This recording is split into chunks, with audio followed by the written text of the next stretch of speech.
Hello, everyone. Welcome and thank you for attending today's IBM Data Science Community webcast. My name is Alex Penny, and I will be moderating today's webcast. Our topic for today is Into Data Science, Understanding ALS. Please note that all phone lines are currently in listen-only mode, and the audio is played through your computer or device. There is no dial-in number. There will be a Q&A session towards the end of the presentation. However, you may ask questions at any time during the presentation by typing your question into the Q&A widget located at the bottom of your screen. Tomorrow, we will have the recording and slides of today's presentation available in the Data Science Community website for you to access. You will receive a follow-up email with a link to the replay as well. Now, I'd like to introduce our speaker for today. We have joining us Jacques Roy, an IBM Executive IT Specialist of Digital Technical Engagement. Thank you, Jacques, for joining us today. The floor is now yours. Thank you, Alex. Well, thank you, everybody, for joining this webcast. I've done a few previous webcasts, one related to decision trees, which is supervised learning, which means that we have to provide an answer so the algorithm can model what it looks like, what the data looks like to provide the proper answer. The second webcast was about k-means, which is an unsupervised model, which is nice for creating groups of like type entities. And so this time I'm talking about something that's referred to as ALS, which stands for alternating least square, and we'll get into more details about that in a minute.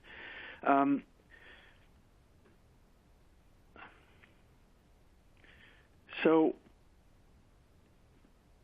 moving on. So when we talk about ALS is really one part of something to solve the problem that is really recommendation engines.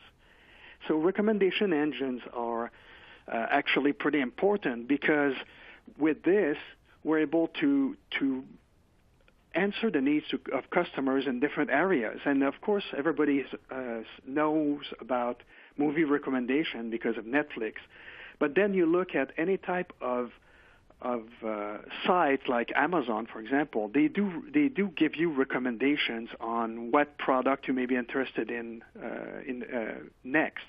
And so it could be recommendation for music, it could be recommendation for different types of products. So there's a lot of possibilities in terms of helping customers find what they are interested in and being able to help them find these things quicker. So it's a win-win situation for a company to be able to recommend things where they may get higher sales, and on the other hand, it's a win also for the customer because maybe they didn't know that this specific thing existed and they are interested in it and that fits their needs.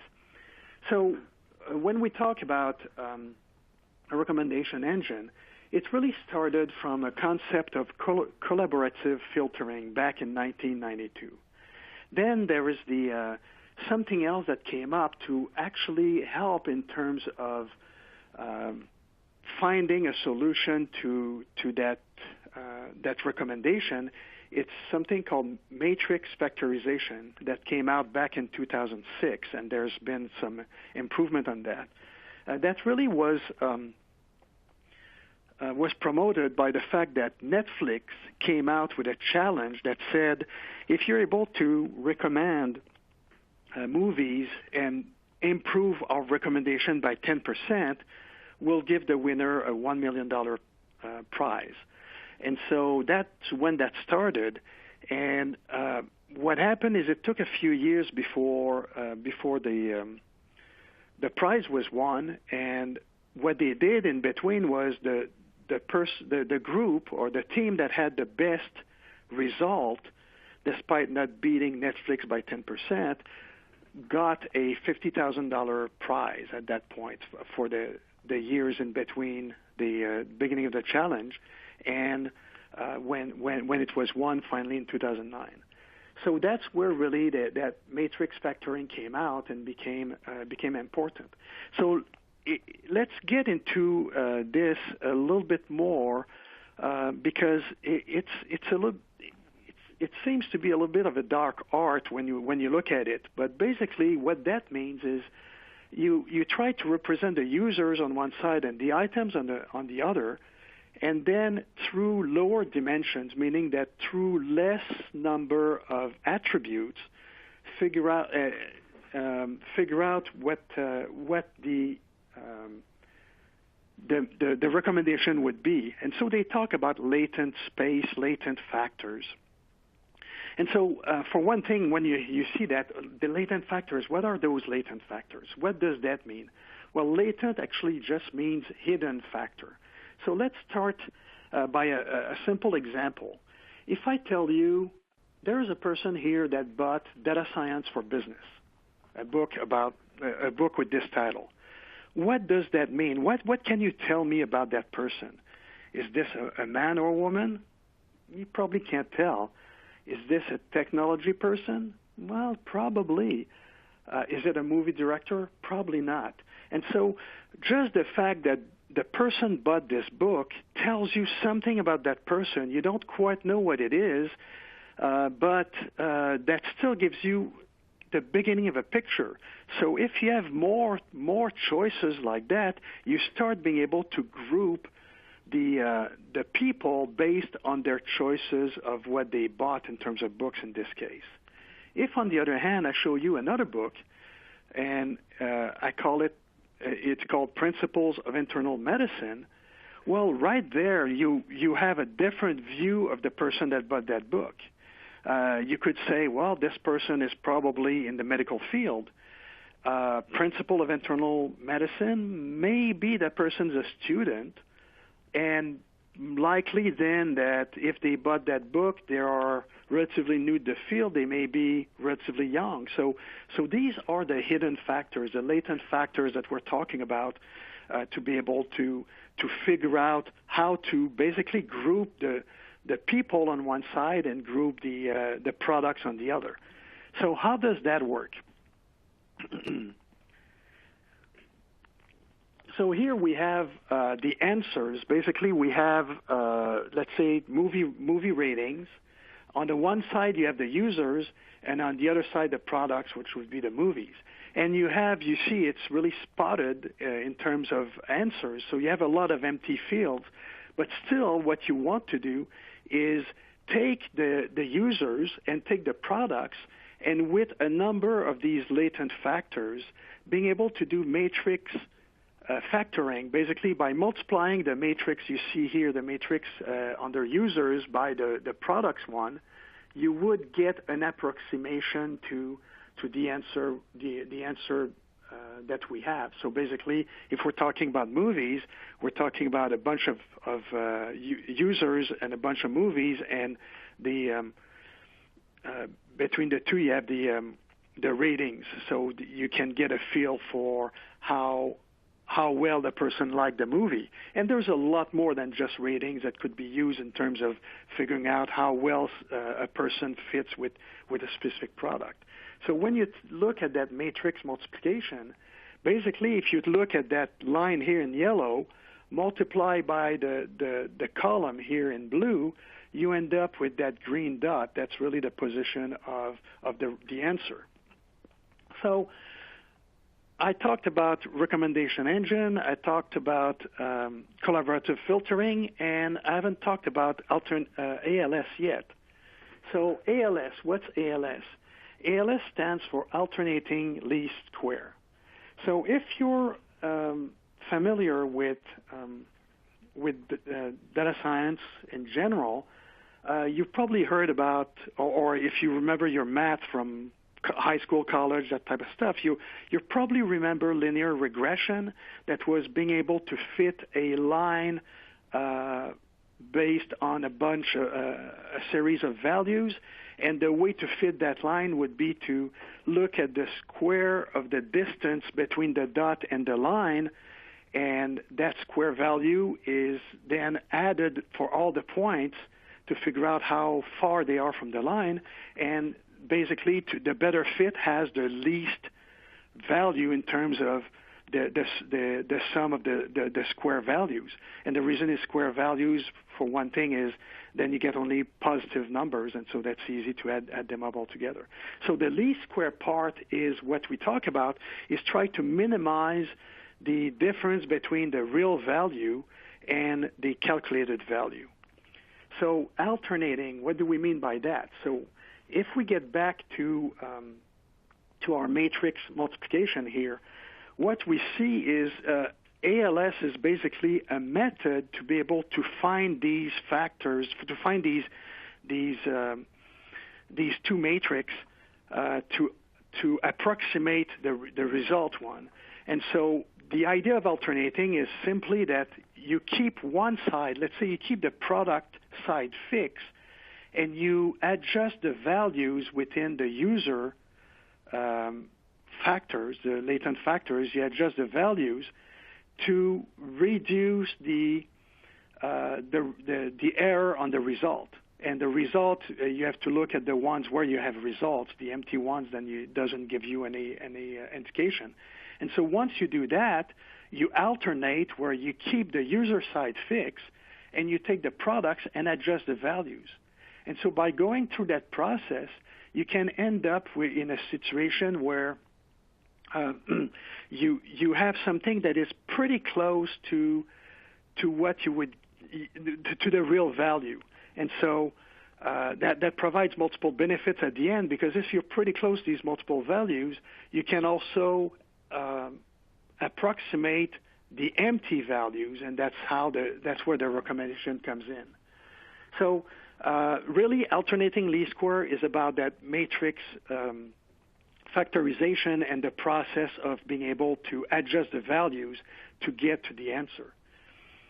So one more thing about alternating least square is the fact that there are some issues there. First, you could have overfitting, so you need to still make some adjustments when you create your model to not overfit your starting data, because then that means that the answers that you get are great for the data you have, but could be really poor for the data you don't have. And so you have to be careful about that overfitting. The second thing is there's a problem with what they call cold start. And what that means is if you have, let's say, a new movie that you're putting in the mix, that movie has no ratings because it's brand new. It was just put in. And so you have to figure out how to give it some starting values so you can kind of add it to the mix and be able to recommend that new movie or that new product. And so that these are the types of things that you have to worry about when you use alternating least square. Okay, so at this point, let's move on to a demo. And then the demo, what I want to show you is a notebook. And I'm in the Watson Studio environment here. And so in this notebook, basically I found it in the community site. So Watson Studio comes with a community site where you have curated content. And in that content, you have notebooks, tutorials, articles, and so on. And so if you go to that site and just type movie, you will get here movie recommender system for Spark machines. And you see that notebook was added to the community March 20th, 2018. I had to make a few modifications to the notebook to get it to work. And mostly it's in the print statement because it was created, I believe, if I remember right, to use Python 2.7. And in my environment, I was using Python 3.5. And so there's a few differences in syntax in Python between the two versions. But the modifications are pretty simple, so you can easily go and take a look at that notebook and see how you could see movie recommendation in use. And so it starts with reading. So now I'm in the notebook. It starts by reading two files, one that describes the movies. And so you see here I have a movie ID, a title, and and the genres that it belongs to. And so basically, by having the movie ID, I can tie the movie ID to a user ID and a movie ID and get the ratings there. And so these are basically the three values that I'm concerned with in terms of creating my alternating least square values. Let me move on just to show you a little bit better view of basically the titles. Here they are. One thing I wanted to show is when you look at that ratings file, what you see is here that you have you basically have 610 users, 1 to 610. You have roughly, actually, this is the movie ID. Basically, in there you have, I think it's here, there we go, 610 users, 9,724 different movies. So, and when you look at that, the file contains roughly 100,000 entries. So that means you have basically 100,000 ratings. When you look at the number of people and the number of movies, you could end up with actually you should have almost 6 million ratings. So there's a lot of empty space within that matrix, and that's really the goal of recommendation engines, to be able to go and show what could be the value that would be in one of these empty fields. So moving on, I want to just show a couple of things here in the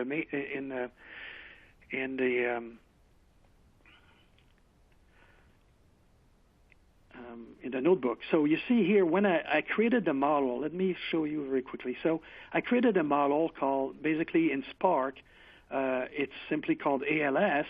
I tell in my input data, I say the column that represents the user is called user ID, the items is movie ID, and the ratings are ratings. And so that's how ALS knows which column in the file to use. We'll see a little bit more on ALS in a minute. But basically, because of that, you take your data and you basically create the model. And what you see here is that for some values here, you had a rating of 5, and the prediction was 4.9. You have a rating of 4 here, prediction 3.3. And so you see that a lot of these predictions are relatively close. And so the model provides. And of course, the more data you have, the better the model would be. And there's other, in terms of adjusting these factors, these matrix factors, through iteration could make it better while being careful about that overfitting I mentioned earlier. And so, let's see, one more I wanted to, so this, and it showed, I'm sorry, here I missed the ALS. There we go. The root square error for a model is 0.59. So that gives you kind of an idea of how far your prediction would be from the real values. And so that's a square value. That means that if you square that, you end up with 0.77 roughly in terms of your deviation from the real ratings in terms of the values you have. So that gives you an idea of how good your model is there. So let's look very quickly at the ALS command itself. So to improve the model, I had just a few factors that I showed. I have the user column, the item column, the rating columns, and that's all I provided. But you can also provide rank, which is how many hidden factors do you want to have. And so the number of hidden factors is a hyperparameter. You decide how many you want. Having less factors is better because at the limit, you can have so many factors that each movie would be in one of the factors, and so that defeats the purpose of doing that matrix factorization. And so you want as few ranks as possible, But when you think about movies, it's pretty easy to think about 10 different ranks, and so that was the default that was provided here, and you could adjust that value to see if your model improves or degress or overfits. Max iteration is another one that would be important because you decide how many times you want to go through that alternating part that says, I'm fixing that side of the matrix, I'm fixing the other matrix to get my proper factors. And so these are the types of things that you have to play with in terms of adjusting your model to better fit your problem. Finally, they show here that they can do recommendations for specific users, and they show these recommendations. I don't really have a way to test how good these recommendations are, but that gives us an idea here. So going back to our presentation, so we saw that the alternating least square gave us a way to find these alternating least square, the matrix factorization. Really, alternating least square is how to solve that matrix factorization, how to estimate these hidden values. The values that are not provided in terms of rating, so you can recommend something.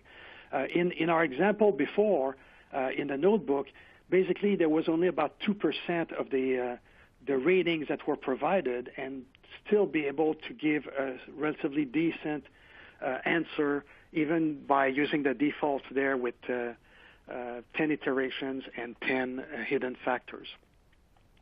When you look at alternating least square, again, it's recommendation engine, find these empty spots to be able to estimate them. You're not really limited to 2 dimensions.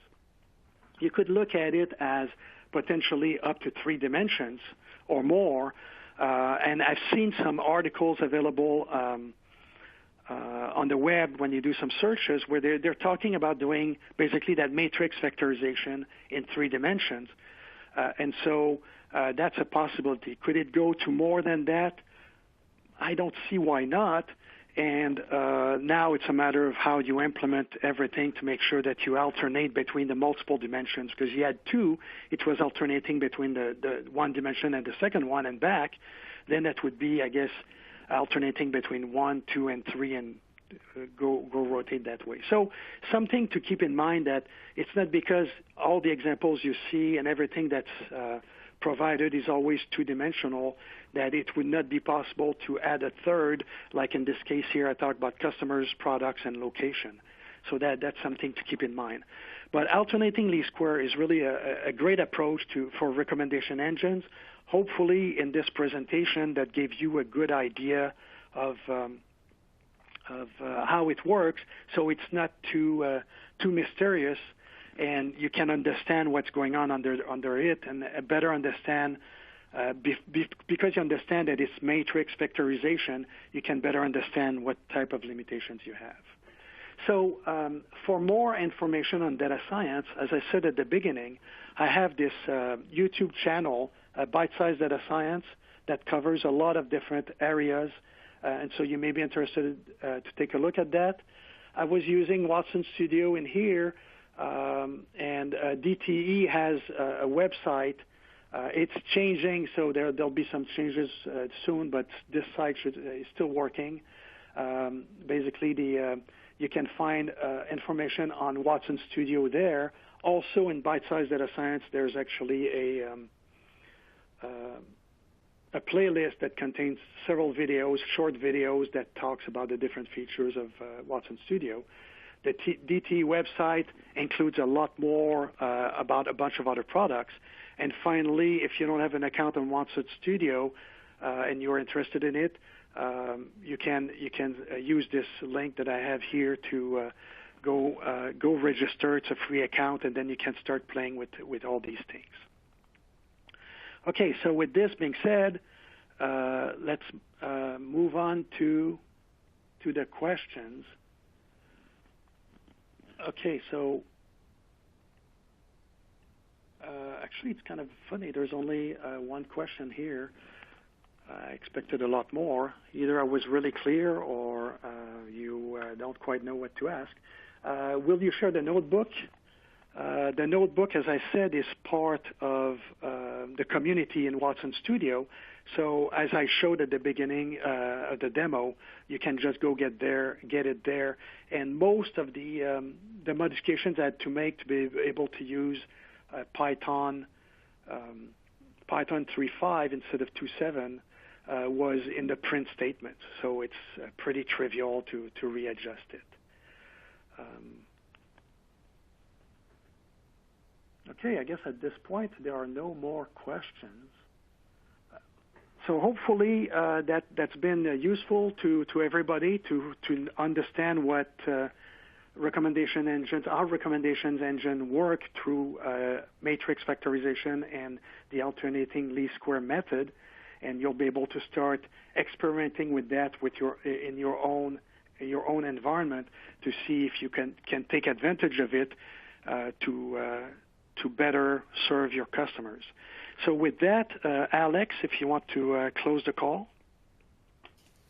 Hey, Jacques. We actually got one more question that came in. Typically, the Q&A session fills in towards the end.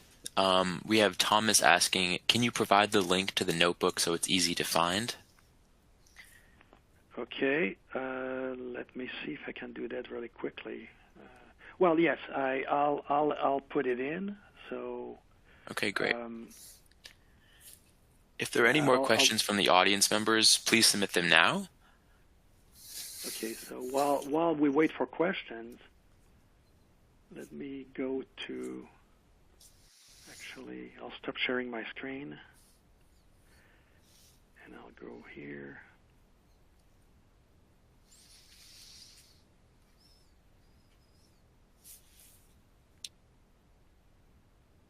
And in the Q&A, I'm putting the answer to where the URL is for that specific notebook. Okay. How do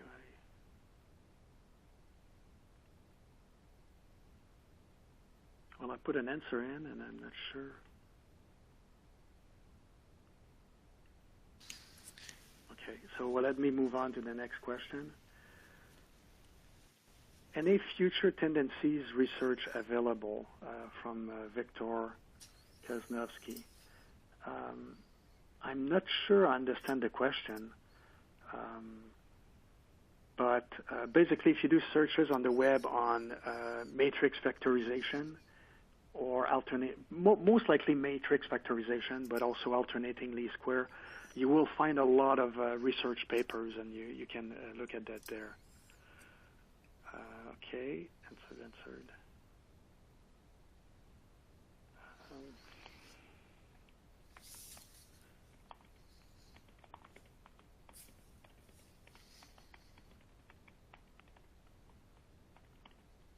Okay, so that's that.